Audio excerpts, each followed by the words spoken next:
আসসালামু আলাইকুম। বৃক্ষমেলা থেকে আমি একটি স্ট্রবেরির চারা কিনে এনেছিলাম। সেখান থেকে আমি আবার কয়েকটি চারাও করেছি, আপনারা দেখতেই পাচ্ছেন।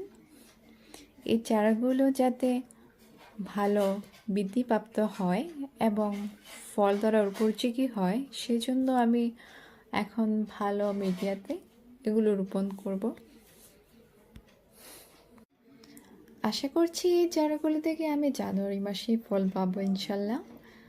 আর স্ট্রবেরি চারা সম্পর্কিত বা গাছ সম্পর্কিত একটি তথ্য আমি আপনাদের দিতে চাই। সেটা হচ্ছে যে আপনারা প্রতি সপ্তাহে না হোক 15 দিন অন্তর অন্তর ছত্রাকনাশকটা স্প্রে করবেন।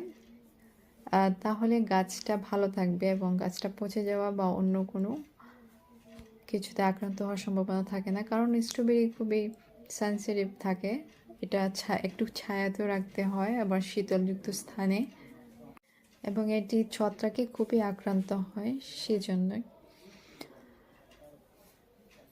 তো ভিডিওটি আপনাদের কেমন লাগলো? ভালো লাগলে লাইক এবং সাবস্ক্রাইব করতে ভুলবেন না।